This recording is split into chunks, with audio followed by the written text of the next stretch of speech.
खरं तर संपूर्ण देशामध्ये निवडणुकीची धामधूम चालू आहे आणि त्याच्यामुळे साहजिकच या अमरावती लोकसभा मतदारसंघाच्या महायुतीच्या उमेदवाराच्या प्रचाराच्या निमित्तानं मी आपल्या परिसरामध्ये आलेलो आहे। आपण सगळ्यांनी स्वागत केलं त्याबद्दल सुरुवातीलाच आपल्याला धन्यवाद देतो। निसर्ग संपन्न अमरावतीच्या भूमीत होत असलेल्या या महायुतीच्या मेळाव्यामध्ये आपण सगळेजण इथं आला, अनेकांची भाषणं ऐकली। अमरावतीच्या विकासाची आस असणाऱ्या आणि देशाच्या विकासाकडे घेऊन जाण्याची इच्छा असणाऱ्या आणि आदरणीय प्रधानमंत्री नरेंद्रभाई मोदी यांना देशाचं, भारत देशाचं तिसऱ्यांदा पंतप्रधानपदी बसवण्यासाठी सज्ज असणाऱ्या आपल्या सर्वांचं मी मनापासून कौतुक देखील करतो, अभिनंदन देखील करतो। अमरावती जिल्हा तसं संत महापुरुषांचा जिल्हा, संत तुकडोजी महाराज, संत गाडगेबाबा महाराज, संत गुलाबराव महाराज आणि डॉक्टर पंजाबराव देशमुख यांच्या सहवासाने आणि यांच्या कर्तृत्वाने पावन झालेल्या भूमीला मी प्रथम वंदन देखील करतो। या महापुरुषांना सर्वांना अभिवादन देखील करतो। अमरावती जिल्ह्यामध्ये मगाशी बोलत असताना काही माझ्या सहकारी मित्रांनी सांगितलं, पर्यटनाच्या विकासाला वाव इथं मोठ्या प्रमाणावर आपल्याला देता येतोय। इथं मेळघाट असेल, माझा चिखलदरा असेल, इथं कौंडण्यपूर असेल, ही प्रसिद्धी ठिकाण आहेत आणि या ठिकाणच्या पर्यटन विकासातून इथं उद्योग, इथं रोजगार याची निर्मिती करण्याचा राज्य सरकारचा, आमचा सगळ्यांचा, महायुती सरकारचा प्रयत्न आहे। एकनाथराव शिंदेजी असतील, देवेंद्रजी फडणवीसजी असतील, मी असेल आणि आमचे सगळ्यांचे काम करणारे मंत्रिमंडळातील सहकारी असतील, हे सगळेजण त्याकरता प्रयत्न करतायत। अमरावती जिल्ह्यातल्या नागरिकांच्या जिव्हाळ्याची कामं होण्याच्या करता जिल्ह्यामध्ये सुरू असलेले महत्त्वाचे प्रकल्प, महत्त्वाकांक्षी प्रकल्प पूर्ण करण्याच्या करता तसंच नवीन प्रकल्प देखील माझ्या या अमरावती भागामध्ये आले पाहिजे आणि जिल्ह्याचा विकास झाला पाहिजे, ते आणण्याच्या करता अमरावती लोकसभा मतदारसंघातून धडाडीचा उमेदवार म्हणून नवनीत राणा यांना प्रचंड बहुमताने घड्याळाच्या कमळाच्या, कारण महायुतीमध्ये कमळ पण आहे, घड्याळ पण आहे, धनुष्यबाण पण आहे आणि काल आपल्या पंतप्रधानांनी परभणीला सभा घेतली, ते आपले महादेव जानकरांची शिट्टी देखील पोलीस वाजवतात, ती शिट्टी देखील आहे। आणि आता 2 सभा घड्याळाच्या घेऊन आल्यामुळे घड्याळ तोंडामध्ये आलं, परंतु हे सगळी चिन्ह एकमेकांना सपोर्ट करणारी चिन्ह आहे। ह्या चिन्ह महाराष्ट्रामध्ये जिथं कुठं असतील त्याचं बटन दाबलं की ते मत देशाचे पंतप्रधान नरेंद्र मोदी साहेबांना मिळणार आहे। त्याकरता आपल्याला सगळ्यांना कष्ट घ्यायचेत, कामं करायचेत। मित्रांनो, अमरावती लोकसभा मतदारसंघातल्या विरोधकांची काय परिस्थिती आहे त्या खोलामध्ये मी जात नाही। मी फार कुणावर आरोप प्रत्यारोप करणारा कार्यकर्ता नाही, मी विकासाचं बोलणारा कार्यकर्ता आहे। आज देशामध्ये देखील विकास पुरुष या नात्याने नरेंद्र मोदी साहेबांच्याकडे त्या ठिकाणी बघितलं जातं। त्याच्यामुळं मगाशी चित्राताईंचं मी भाषण ऐकलं, इतर माझ्या सहकाऱ्यांचं भाषण ऐकलं, त्यांनी काही मुद्दे उपस्थित केलेले होते, त्याला तोडीसतोड जबाब देण्याचं काम केलेलं आहे। त्याकरता मी अधिक त्याच्यामध्ये वेळ घेऊ इच्छित नाही, परंतु आपण निवडून दिलेल्या महायुतीचे उमेदवार भाजपचे आपले कमळाचा खून घेऊन हे दिल्लीला आपले प्रश्न समस्या मांडण्याच्या करता चाललेले आहेत। आदरणीय मोदी साहेबांच्या नेतृत्वाखाली सुरू असलेली विकासाची गंगा गेले 10 वर्ष आपण सगळेजण पाहतोय, आपल्या अमरावतीपर्यंत ती गंगा पोचवायची आणि आपल्या अमरावतीचं नाव देखील आपल्याला देशामध्ये मोठं करायचंय। देशाचा गौरव जगामध्ये वाढवण्यासाठी पुन्हा एकदा या देशाच्या 135 कोटी जनतेची सूत्र ही तमाम भारतीयांना ही मोदी साहेबांच्याकडे देण्याची गरज आहे। मी इतके दिवस 14लाही मोदी साहेबांना विरोध केला, त्यावेळेस नवनीत राणा आमच्या पक्षाच्या उमेदवार होत्या, 2019ला देखील मी विरोध केला। त्यावेळेस आम्ही जी आघाडी केलेली होती त्या आघाडीचे उमेदवार या नात्याने त्याच्यामध्ये त्यांना मी राष्ट्रीय युवा स्वाभिमानी पार्टी, मला रवी राणा म्हणाला की दादा ही मी पार्टी काढलेली आहे, त्या पार्टीतनं मी उभं करतो, तुम्ही सगळ्यांनी पाठिंबा द्या. तशा पद्धतीने आम्ही पाठिंबा दिला, त्या निवडून आणल्या. परंतु मित्रांनो, मी एक बघितलं, मी अनेक वर्ष जवळपास 91 साली मी पहिल्यांदा खासदार झालो आणि लगेच सुधाकर नाईकांच्या मंत्रिमंडळामध्ये राज्यमंत्री मला केलं.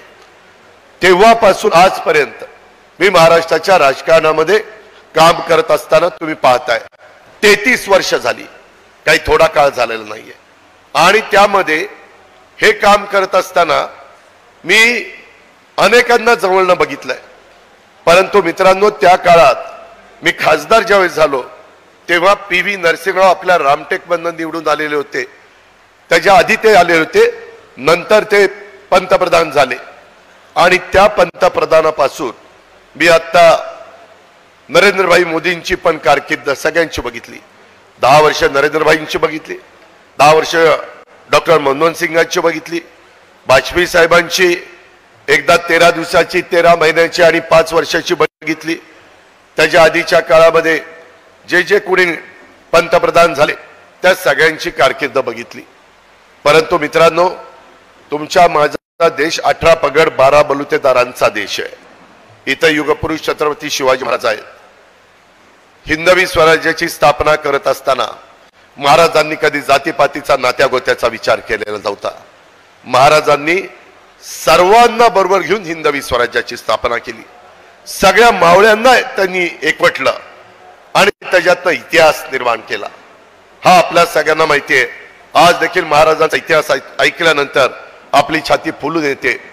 मी हा निर्णय, मी विकासाच्या मागे जाणारा कार्यकर्ता आहे. मी अनेकदा आमच्या सहकाऱ्यांना सांगितलं, वडीलधाऱ्यांना सांगितलं, 2014ला आमच्या राष्ट्रवादी काँग्रेस पक्षाने संपूर्ण निकाल यायच्या आधीच भारतीय जनता पक्षाला विधानसभेमध्ये बाहेरनं पाठिंबा दिला. आपले देवेंद्रजी मुख्यमंत्री झाले. आम्हाला सांगण्यात आलं की काही दिवसांनी आपल्याला त्या सरकारमध्ये जायचं. परंतु कुठं काय खटकलं माहिती नाही. आम्ही फक्त वरनं आदेश यायचे, आम्ही त्याची अंमलबजावणी करायचो. एक हाडाचा कार्यकर्ता म्हणून मी महाराष्ट्रामध्ये फिरायचो. मित्रांनो, मला पहाटे 5ला उठून 6ला कामाची सवय. मी अक्षरशः माझ्या मतदारसंघात 6 वाजल्यापासून कामाला सुरुवात करतो आणि ते सातत्य मी आजपर्यंत टिकवलेलं आहे. त्याच्यामुळं मी कामाचा माणूस आहे. आज देशाचे पंतप्रधान देखील नरेंद्रभाई मोदी हे बघा 24 तासातले 18, 19, 20 तास काम करत असतात. परदेशातनं आले तरी जेटलॅग नसतं, लगेच कामाला सुरुवात. अनेकदा आज राज्यात महायुतीमध्ये मी देवेंद्रजी आणि एकनाथराव आहेत. ज्या वेळेस दौऱ्याच्या निमित्तानं मोदी साहेब येतात त्यावेळेस त्यांना आम्हाला वेलकम करावं लागतं, प्रोटोकॉल प्रमाणे जावं लागतं. ज्या वेळेस चर्चा करायची वेळ त्या वेळेस सतत आपल्या भारताचा विकास, आपल्या भारतातल्या शेवटच्या माणसाला कशी मदत करता येईल, भारत आज जगामध्ये वरच्या क्रमांकावर कसा राहील, जगातले सगळे देश भारताकडे अतिशय रिस्पेक्टफुली कसे बघतील. तुम्हाला उदाहरण देतो. आज आपले पंतप्रधान ज्यावेळेस परदेशामध्ये जातात, तुम्ही आम्ही कुणी नसतो, परदेशात भारतीय काही असतात आणि परदेशी लोक असतात, तरी देखील प्रत्येक देशामध्ये इतक्या मोठ्या संख्येने मोदी साहेबांचं स्वागत केलं जातं आणि त्यामध्ये मोदी साहेबांना प्रतिसाद लोक देतात. का देतात? काहीतरी विश्वास आहे म्हणून देतात. हे काही येण्यागमाचं काम नाही. ह्याच्यामध्ये मधल्या काळामध्ये युक्रेन आणि रशियाचं युद्ध झालं. तुम्हाला अमरावतीकरांना माहिती नाही, परंतु युक्रेनमध्ये आपले बरेचसे मेडिकलचे विद्यार्थी तिथे शिक्षण घेत होते. अचानक युद्ध पेटलं. आपल्या मुलांना आणायचं कसं? पालक आम्हाला फोन करायचे, महाराष्ट्रातले, इतर राज्यातले लोक परराष्ट्र मंत्रालयाला फोन करायचे. ते सगळं मोदी साहेबांनी बघितलं. मोदी साहेबांनी डायरेक्ट पुतीनला फोन केला आणि सांगितलं माझ्या मुलांना मुलींना मला भारतात घेऊन यायचंय, त्या काळाकरता युद्ध थांबलं पाहिजे. मित्रांनो, त्यावेळेस आपली विमानं जायची, आपल्या मुला मुलींना टेक ऑफ घ्यायचा, घेऊन यायची त्यावेळेस युद्ध थांबलेलं असायचं. एवढी ताकद कुणावर पुण्यामध्ये याच्या आधी कधी घडलं?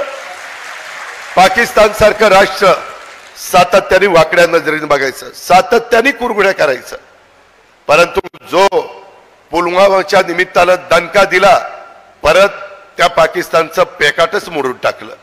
परत काय पाकिस्ताननी आवाज काढला नाही. आज दैनीय अवस्था त्या पाकिस्तानची आहे. अशा पद्धतीनं एक कर्तबगार नेता आपल्याला मोदी साहेबांच्या रूपाने मिळालेला आहे. आणि जगामध्ये आज आपल्या 5व्या क्रमांकावर अर्थव्यवस्था नेलेली. कुठं? जगामध्ये. आम्हाला ते सांगतात, देशाला सांगतात, आता अजित आपल्याला 3ऱ्या क्रमांकावर भारताची अर्थव्यवस्था द्यायची जगात. त्याच्यामुळं गुंतवणूक वाढणार आहे, GDP वाढणार आहे, आपलं राहणीमान बदलणार आहे. मी मगाशी अनेकांची भाषणं ऐकत होतो. मी त्याच्यामध्ये विशेषतः आमच्या भगिनी त्यांचंही मी भाषण फार बारकाईनं पौर्णतही सवयींचं ऐकलं. मला त्यांची सुख दुःख कळतात, कारण मी पण शेतकऱ्याच्याच पोटी जन्माला आलेलो आहे. आज देखील जरी मी उपमुख्यमंत्री असलो तरी मी माझी शेतीवाडी मीच करतो. त्याच्यामध्ये जी पिकं असतात, फळबागा आणि ऊसाची शेती, ज्याचा उल्लेख डॉक्टर बोंडेंनी केला, खरं आहे की आमच्या भागामध्ये आम्ही ऊसाची शेती करतो आणि त्याच्यातनं चांगले पैसे आम्हाला मिळतात. परंतु फक्त ऊस उत्पादक शेतकरी समाधानी करून चालणार नाही. आम्ही महायुतीच्या काळात आपल्या देशाचे पंतप्रधान नरेंद्र मोदी साहेबांची मदत घेऊन त्यांच्या नेतृत्वाखाली आपला धान उत्पादक शेतकरी अडचणीत आला. आम्ही त्याला बोनस जाहीर केला. आता तुम्ही भंडारा गोंदियाला चंद्रपूर गडचिरोलीला जाऊन विचारा, पैसे DBT मुळे त्यांच्या अकाउंटला आले की नाही. मित्रांनो, इथं महत्वाचा मुद्दा आहे कापूस आणि सोयाबीन. हे तुमची महत्वाची पिकं. ज्यावेळेस आम्ही सगळेजण धानाला मदत केली, दूध उत्पादक शेतकऱ्यांना दुधाचा दर कमी झाला 5 रुपये लिटरला. जेवढं गाईचं दूध तुमच्या माझ्या राज्यामध्ये माझा शेतकरी गाईपासून त्या ठिकाणी तयार करून मिळवतो, त्या दुधाला रोज 5 रुपये लिटरला राज्य सरकार सबसिडी देतं. 27-28 दर असेल तर त्यांना 33 पर्यंत पैसे मिळतात. पैसे देताना डायरेक्ट DBT आम्ही करतो. थोडंसं त्याच्यामध्ये वेळ लागतोय. कधी सर्व्हर अडचणीमध्ये येतो, कधी ऑनलाईन काही गोष्टी अडचणीत येतात, पण कुणाच्या हातामध्ये दिल्यानंतर माणसापर्यंत, शेतकऱ्याच्या पर्यंत पोहोचताना काही त्याच्यामध्ये पाझरतं. आम्हाला ते पाझरून द्यायचं नाही. जो निर्णय घेईल तो सगळ्याच्या सगळ्या अकाउंटला गेला पाहिजे, त्या शेतकऱ्याच्या खात्यात गेला पाहिजे. अशा पद्धतीनं तोही निर्णय आम्ही घेतला. त्याच्यातून ज्या वेळेस इतर माझा शेतकरी अडचणीत आला त्याला मदत करण्याच्या करता आम्ही पुढे आलो. गारपीट असू द्या, त्याच्यामध्ये अतिवृष्टी असू द्या, त्याच्यामध्ये दुष्काळ असू द्या, त्याच्यामध्ये कुठल्याही प्रकारचं नैसर्गिक संकट आलं तर NDRF SDRF मार्फत आम्हाला अमितभाई शहा देखील मदत करतात, म्हणजेच मोदी साहेब मदत करतात. राज्य सरकारची मदत दोघांचं एकत्र घेऊन SDRFच्या 1.5 आम्ही मदत करतो. का तर माझा शेतकरी अडचणीत येता कामाने 1 रुपयामध्ये पीक विमा तुम्हाला दिलाय, बाकी पैसे राज्य सरकार आणि केंद्र सरकार भरतं. अनेक योजना आहेत ज्याचा उल्लेख मगाशी खासदार डॉक्टर अनिल बोंडेंनी केलेला आहे. मी त्याचा रिपीट करत नाही. त्यांनी मगाशी बोलत असताना सांगितलं 80 कोटी जनतेला राशन, पण मोफत शब्द त्यांनी सांगितला नाही. मुफ्त राशन, फुकट राशन. माझ्या देशातला एक देखील बांधव हा गरीब आहे म्हणून उपाशी पोटी झोपतो असं होता कामा नये. म्हणून मोदी साहेबांनी मागं पण 80 कोटी लोकांना मोफत राशन देण्याचा कार्यक्रम चालूच होता. पुढे देखील 5 वर्षाच्या करता मी तो कार्यक्रम चालू ठेवणार. मात्र कुणाला उपाशी पोटी झोपू देणार नाही. त्याला व्यवस्थितपणे अन्नधान्य मिळालं पाहिजे, ही भूमिका मोदी साहेबांची. 3 कोटी लोकांना घर बांधून देणार. इतके दिवस आदिवासी, मागासवर्गीय, भटके यांना घरं मिळायची. बाकीच्या बहुजन समाजाच्या म्हणायचे आम्ही काय केलं? आमच्यात पण गरिबी आहे. आमच्यात ठराविक लोक श्रीमंत असतील, परंतु आमच्यात पण गरिबी आहे. मायनॉरिटी मध्ये पण गरिबी आहे. त्याच्यामध्ये त्यांनाही मदत झाली पाहिजे. आता आपण जो गरीब इकॉनॉमी विकर सेक्शन ह्याच्यामध्ये आत बसणारा आणि ज्याचं स्वतःचं घर नाही अशा सगळ्यांना घर देण्याचा 3 कोटी लोकांना, म्हणजे प्रत्येकाच्या घरात 5 लोक असतील तर 5 ते 15 कोटी लोकांना त्याचा फायदा त्यांच्या कच्च्या बच्चांना होणार आहे. हा निर्णय मोदी साहेबांनी घेतला. त्याच्या संदर्भामध्ये 300 युनिट पर्यंत वीज माझा गरीब माणूस वापरतो घरामध्ये, त्याला आता आम्ही मोदी साहेबांचं तिसऱ्यांदा सरकार आल्यानंतर मोफत 300 युनिट पर्यंत वीज देणार, फुकट. त्याकरता सूर्यप्रकाश आपल्याकडे भरपूर आहे. सोलरवर, पॅनलवर आम्ही प्रचंड मोठी वीज तयार करणार आहे. एकनाथराव शिंदे, देवेंद्र फडणवीस आणि मी 8.5 लाख सोलरचे पंप देण्याचा निर्णय घेतला. माझे शेतकरी म्हणतात, दादा दिवसा वीज मिळाली पाहिजे. आता 8 दिवसाला कधी दिवसा कधी रात्री, रात्री कधी कधी बिबट्याचा त्रास असतो, कधी कधी विंचुकाट्याचा त्रास असतो, सापाचा त्रास असतो. म्हणून सूर्य उगवला तुमची मोटर चालू, सूर्य मावळला मोटर बंद, घरी जायचं, कुटुंबामध्ये राहायचं. त्याच्यामुळे दिवसा ढवळ्या तुम्हाला पाणी हे देता येणार आहे. इथले सगळे मोठे प्रकल्प ह्याला गती देण्याच्या करता मित्रांनो आम्ही पुढाकार घेतलेला आहे. परंतु त्याच्याकरता केंद्रामध्ये देखील मोदी साहेब पाहिजे आणि इथून जाणारा खासदार हा मोदी साहेबांना सपोर्ट करणारा पाहिजे. माग नवनीत राणा 5 वर्षापूर्वी निवडून आल्या, त्या विरोधी पक्षाकडनं निवडून आल्या, आता त्या सत्ताधारी पक्षाकडनं उभ्या आहेत, म्हणजे महायुतीकडनं उभ्या आहेत. त्यांचं पार्लमेंट मधलं काम तुम्ही सगळ्यांनी बघितलं. काही लोक चुकीचे आरोप करतात. तुमचा माझा महाराष्ट्र शाहू फुले आंबेडकरांचा महाराष्ट्र आहे. बहुजन समाजाला न्याय देण्याचं काम करण्याच्या करता आम्ही राज्यकर्ते म्हणून तिथं बसलेलो आहे. तुम्ही काळजी करू नका. त्यामध्ये कुठेही मी देखील सरकारमध्ये जात असताना बहुजन समाजातल्या माणसाला मदत व्हावी. सत्ता येते सत्ता जाते, ताम्रपट तर कुणीच घेऊन जन्माला आलेलं नाहीये, पण सत्तेचा वापर हा सर्वसामान्य माणसाचे प्रश्न सोडवण्याच्या करता करायचा असतो आणि तो करण्याकरता खंबीर अशा प्रकारचं नेतृत्व देशाला हवं असतं. आज ते देशाला मिळालेलं आहे. ते नेतृत्व आपण सांभाळलं पाहिजे. आज देशात बघा, एकीकडे मोदी साहेब आहेत आणि एकीकडे दुसरे विरोधक आहेत. दुसऱ्या विरोधकांच्याकडे सगळी त्यांची खिचडी झालेली आहे. कुणी नेतृत्व करू शकत नाही. घडीभर धरा, राहुल गांधी त्यांचा नेता. राहुल गांधींची कारकीर्द गेले अनेक वर्ष ते खासदार म्हणून काम करतात.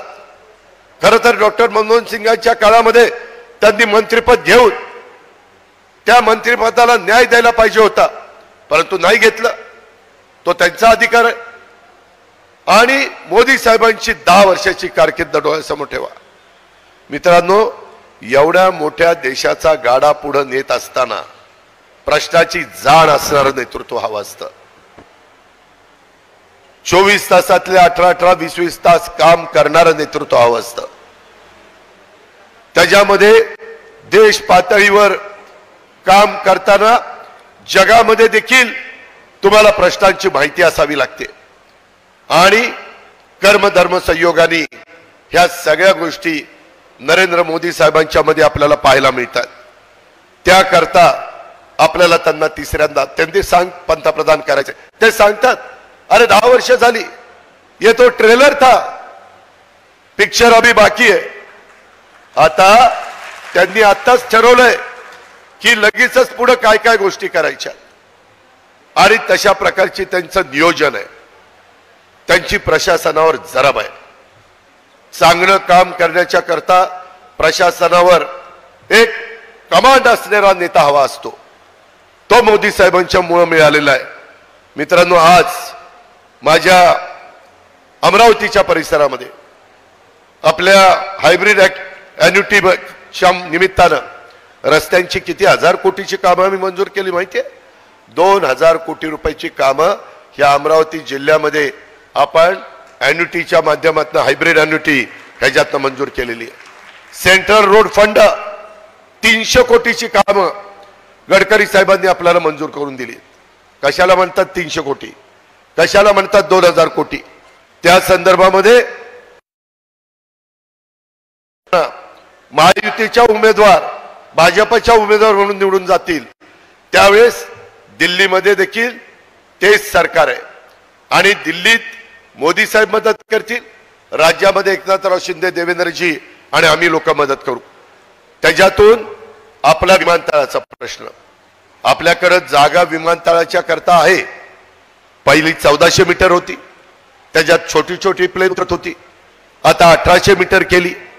तरी देखील अजून वाढवण्याची गरज आहे. आपल्याकडे जागा ॲक्वायर केलेली आहे. आता आपल्याला 2400 मीटरची धावपट्टी करायची. नुसती धावपट्टी करून चालणार नाही, त्याकरता टर्मिनल करावं लागेल, त्याची इमारत आपल्याला करायची. नाईट लँडिंगचं काम चालू आहे. ह्या सगळ्या कामामध्ये देखील केंद्राची राज्याची मदत लागते. आपल्याला रेल्वेचं जाळं, वंदे भारत ट्रेन, चांगल्या चांगल्या प्रकारचे रेल्वे स्टेशन, नॅशनल हायवे अजून कुठं काही राहिलेले असतील तिथं चांगल्या चांगल्या प्रकारचे फ्लायओव्हर, चांगल्या प्रकारचे ब्रिजेस, ह्या सगळ्या गोष्टी करायच्यात. त्याच्याकरता कोट्यावधी रुपयाचा पैसा लागतो. तुमच्या पुढे अजित पवार जो बोलतोय ना, त्याच्या हातामध्ये राज्य सरकारचे 6 ते 1.25 लाख कोटी रुपयाचं बजेट असतं. उद्याच्या 10 तारखेला माझा पुन्हा बजेट आहे, परंतु 4 तारखेला निकाल लागणार आणि त्याच्यानंतर नवीन सरकार अस्तित्वात येणार. त्याच्यानंतर त्यांचं बजेट होणार संसदेचं, म्हणजे भारताचं, आणि मग त्यांचं झाल्यावर पुन्हा आमचं. त्याच्यावर कदाचित 10 तारीख आम्हाला पुढे ढकलावी लागेल. एकनाथराव, देवेंद्रजी, मी चर्चा करून तो ठरवेत. पण मी तुम्हाला सांगतो 6-1.25 लाख कोटीमध्ये आम्ही ज्यावेळेस योजना देतो त्यावेळेस त्यांचं बजेट आपल्या जवळपास 15 पट मोठं असतं. त्याच्याकरता आपल्याला उद्योग आणायचे. टेक्सटाईल पार्क झालंय, त्याच्यातनं महिलांना रोजगार मिळतोय, पण अजूनही मोठं काम आपल्याला करायचंय. मागाशी मी कापूस आणि सोयाबीनच्या बद्दल बोलत होतो. मित्रांनो, तुम्ही बघा, आचारसंहिता लागायच्या आधी आम्ही जवळपास आठवड्याला 2-2दा कॅबिनेट घेतल्या. का तर निर्णय पटापटा घ्यायचे होते. त्याच्यातून निर्णय घेतले. आम्हाला सोयाबीनची बद्दलची सगळी माहिती जशी धानाची आली, दुधाची आली, तशी आम्हाला पाहिजे होती, परंतु ती माहिती वेळेत आली नाही. कापसाची माहिती वेळेत आली नाही. आम्हाला कापसावर क्विंटलवर मदत नाही करायची, सोयाबीनला क्विंटलवर मदत नाही करणार. कारण काय झालं, माझ्या शेतकऱ्यांनी नड भागवण्याच्या करता कापूस सोयाबीन विकलेला आहे. आम्ही धानाला आता क्विंटलला मदत करत नाही, आम्ही तिथं हेक्टरला, त्याचं जेवढं क्षेत्र धानाचं होतं त्या पद्धतीनं मदत करतो. तशाच प्रकारची मदत आम्ही कापूस आणि सोयाबीनला त्या ठिकाणी करू. त्याकरता बजेटमध्ये 4000 कोटी रुपयाची तरतूद आम्ही करून ठेवलेली आहे. पण आचारसंहिता त्याच्यानंतर सुरू झाली. तुम्ही असं म्हणाल की काय ही गप्पा मारतो, उद्याच्याला निवडणुकीमध्ये नवनीत राणांना मतं घेईल आणि पहिल्या क्रमांकावरच त्यांचं नाव आहे, तिथं बटणं दाबून घेतल्यावर उद्या म्हणाल की ह्याचं काम झालं नाही. आम्ही शब्दाचे पक्के आहोत. तुम्हाला मदत करणार म्हणजे करणार, आणि उद्याच्याला नाही मदत झाली तर विधानसभेच्या निवडणुकीच्या निमित्तानं पण आम्हाला महायुतीच्या वतीनं मतं मागायला यायचंच आहे. त्यावेळेस उभं करू नका. सांगा अजित पवार चले जाओ, तू सांगितलं होतं अमरावतीला येऊन मदत करतो म्हणून, कुठे गेली मदत? आचारसंहिता संपल्या त्या कामाला लागणार आहे. आणि माझ्या शेतकऱ्याला मदत करणार म्हणजे करणार. कारण तुम्ही शेतकरी, मी शेतकरी, शेतकरी आपली जात आहे, दुसरी जात आपल्याला माहिती नाही. याची जाणीव तुम्ही सगळ्यांनी ठेवा. विरोधक काही वाटेल तशा प्रकारचे आरोप करतायत, काही आमच्या महिलांना बोलतायत, काही आमच्या नवनीत राणाला बोलतायत. अरे बोलणाऱ्याच्या घरात काय आहे बहिणी आहे की नाही? ही कुठली पद्धत बोलायची? आपली शिकवण काय? छत्रपती शिवाजी महाराजांची शिकवण काय? आपण महिलेचा मान ठेवतो, सन्मान ठेवतो. आज नरेंद्र मोदी साहेबांनी त्या महिलांना 2029च्या निवडणुकीत आता 543 जागा लोकसभेच्या आहेत, त्याच्या व्यतिरिक्त 1/3 जागा महिलांना आरक्षित करून ठेवल्यात. पुढच्या वेळेस तेवढ्या महिला वाढणार आहेत. आपली 288 जागा माझ्या विधानसभेमध्ये महाराष्ट्राच्या आहेत. 96 जागा 288 सोडून, तुम्हाला कुणाला वाईट वाटायला नको, आमच्या जागांवर गंडांतर आलं म्हणून सोडून महिलांना वेगळ्या जागा 96 ठेवल्यात. अशा पद्धतीनं महिलांचा मान सन्मान हे मोदी साहेब करताय. मोदी साहेबांच्यावर आरोप होतो, आम्ही पण करायचो 2014च्या निवडणुकीत, 2019च्या निवडणुकीत, संविधान बचाओ देश बचाओ. आम्हाला आमचे वरिष्ठ सांगायचे अरे संविधान बदलतील. अरे बाबांनो, घटनेचे शिल्पकार डॉक्टर बाबासाहेब आंबेडकरांनी इतकं उत्तम संविधान आपल्याला दिलेलं आहे की जोपर्यंत सूर्य आणि चंद्र आहे तोपर्यंत कुणी ते संविधान बदलू शकत नाही. एवढं चांगलं संविधान आहे. पण विकासाचा मुद्दा सांगायला नाहीये. विरोधक काय सांगणार? त्याच्यामुळे म्हणतात संविधान बदलला आणि आमच्या मागासवर्गीय समाजाला चलबिचल करायला लावतात. ते घाबरून जातात, म्हणतात घटना बदलला.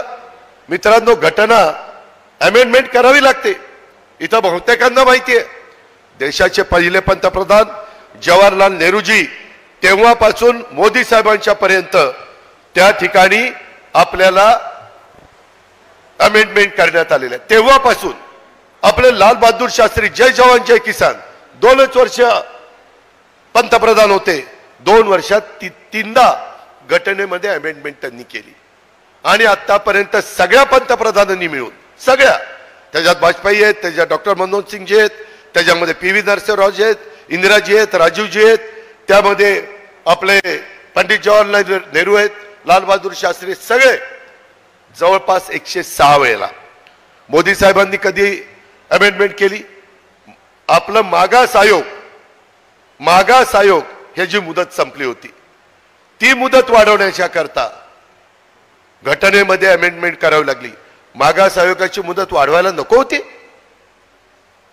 मागास समाजाला मूलभूत गरजा त्यांना मिळतात का नाही बघण्याकरता पाहिजेच होती. दुसरी दुरुस्ती, आमच्या महिलांना 33% जागा ऍडिशनलच्या संसदेमध्ये, राज्यसभेमध्ये, विधानसभेमध्ये, विधान परिषदेमध्ये. चांगलं झालं ना. 50% महिला वर्ग आहे, करणंच गरजेचं होतं. अनेकांनी आश्वासन दिली आमचं सरकार आलं आम्ही 33% जागा देऊ. कुणी दिलं नाही. द्यायला धमक आणि ताकद लागते, जोर लागतो. लात मारेल तिथं पाणी काढण्याची धमक लागते. अशा पद्धतीचं हे नेतृत्व आहे. आणि म्हणून मी आपल्याला सगळ्यांना सांगित, ह्या ज्या काही छोट्या छोट्या अमेंडमेंट केल्या जातात त्या कुणालाही कुणी पंतप्रधान झालं तर त्या करावं लागतात. 370 कलम रद्द करायचं, अमेंडमेंट करावी लागली. जम्मू काश्मीरचा भाग आपल्यात होता, त्याच्यामध्ये आपल्याला तिथं जाणं, जमीन घेणं सगळ्यांना मुभा पाहिजे होती. आज महाराष्ट्र सरकारने तिथं जमीन घेतली. महाराष्ट्र सदन आम्ही बांधतोय. जर आमचा गरीब माणूस मध्यमवर्गीय जम्मू काश्मीर एकदा बघायला गेला, त्याला हॉटेलचा खर्च परवडला नाही, तर तो महाराष्ट्र सदनमध्ये राहील, तिथं जेवेल, तिथं राहील, तिथं नॉमिनल चार्ज देईल. त्याकरता आपण प्रयत्न करतोय. अशा पद्धतीची कामं आपण करतोय. देशाचे पंतप्रधान नरेंद्र मोदी साहेब करतायत. मित्रांनो, सध्या तुमच्या माझ्या महाराष्ट्रात काही जिल्ह्यात, काही तालुक्यामध्ये अचानक ह्या एप्रिल महिन्यामध्ये वादळ सुटतंय, पाऊस येतोय, गारपीट होते, एवढा वारं सुटतंय की अक्षरशः पिकांचं नुकसान करून जातंय. आता जरी आचारसंहिता असली तरी एकनाथराव शिंदेंनी स्टँडिंग ऑर्डर दिलेल्या होत्या आचारसंहिता लागण्यापूर्वी की अशा प्रकारचं नैसर्गिक संकट आलं मग त्याच्यामध्ये संत्र्याचं नुकसान होऊ, त्याच्यामध्ये माझ्या शेतकऱ्याचं कुठल्याही पिकाचं नुकसान होऊ, फळबागांचं नुकसान होऊ, त्याला मदत झाली पाहिजे. अशा पद्धतीचा आपण निर्णय घेऊन ठेवलाय. त्याच्यामुळं तुम्ही काळजी करू नका. जोपर्यंत महायुतीच्या सरकारच्या पाठीशी आपण आहात, महायुती हे सर्वसामान्यांचं सरकार आहे, हे तुमचं सरकार आहे. त्याच्यामध्ये ह्या ज्या अडचणी आहेत त्या सोडवण्याच्या करता आम्ही केव्हाही तुमच्या करता तयार आहोत. आणि त्याकरता माझी तुम्हाला सगळ्यांना आग्रहाची विनंती आहे, वाटेल तशा पद्धतीनं भावनिक होऊ नका. ही गावकीची लढाई नाहीये, ही भावकीची लढाई नाहीये. ही जिल्हा परिषद, तालुका पंचायत, नगरपालिका, महानगरपालिका ह्याची निवडणूक नाहीये. गावामध्ये वाद असतात. आता आम्ही अनेक पक्ष एकत्र येऊन महायुती केली. कदाचित ते एकमेकाच्या विरोधात खाली लढले असतील. आता देश डोळ्यासमोर ठेवा. देशाचं भवितव्य, पुढच्या पिढीचं भवितव्य हे डोळ्यासमोर ठेवा आणि त्या पद्धतीनं मतदान करा. सुदैवाने आपल्या उमेदवाराचा आकडा देखील अनुक्रमांप्रमाणे नंबर 1च आलेला आहे. पहिलाच आकडा आहे. पहिलं मशीन बघायचं, पहिला आकडा वरचा घ्यायचा, तिथं बटन दाबायचं की आपल्या नवनीत राणा दुसऱ्यांदा अमरावती लोकसभा मतदारसंघाचं प्रतिनिधित्व करायला दिल्लीला जातील आणि आपल्या देशाचे तिसऱ्यांदा नरेंद्र मोदी साहेब पंतप्रधान होण्याच्या करता तिथं शपथ घेऊ शकतील. अशा पद्धतीचं काम माझ्या बहुजन समाजाने पण करावं. बहुजन समाजाला कुठल्याही परिस्थितीत वाऱ्यावर सोडलं जाणार नाही, कारण मी पण बहुजन समाजाचीच औलाद आहे. त्यामुळे तुम्ही काही काळजी करू नका, कुणाच्याही खोट्या नाट्या प्रचाराला बळी पडू नका. अशा प्रकारची माझी तुम्हाला सगळ्यांना आग्रहाची, नम्रतेची, कळकळीची विनंती राहणार आहे. आज मला अजूनही सकाळी माझ्या पुण्यामध्ये सभा होत्या, आता मी ही सभा केली. मला आता वर्ध्याला जायचंय, रात्री पुन्हा मुंबईला जायचंय, उद्या काही फॉर्म भरायचे आहेत. परंतु त्या निमित्तानं आमच्या भगिनीच्या प्रचाराच्या निमित्तानं मला येता आलं, तुमच्याशी संवाद साधता आला. आपण सगळ्यांनी प्रतिसाद दिला, त्याबद्दल सर्वांना मनापासून धन्यवाद देतो. आणि नवनीत राणांना प्रचंड नंबर 1च्या मताधिक्यांनी आपण सगळ्यांनी निवडणुकीमध्ये निवडून पाठवा. तुमच्या विश्वासाला कुठेही तडा जाऊ न देण्याचं काम, तुमचे प्रश्न तिथं पोट तिडकीनं मागण्याचं काम, तुमच्या करता केंद्राचा निधी मोठ्या प्रमाणावर आणण्याचं काम नरेंद्रभाई मोदी आणि अमित शहांच्या मदतीनं नवनीत राणा निश्चितपणे करतील. हा विश्वास मी तुम्हाला देतो आणि आपल्या सगळ्यांची रजा घेतो.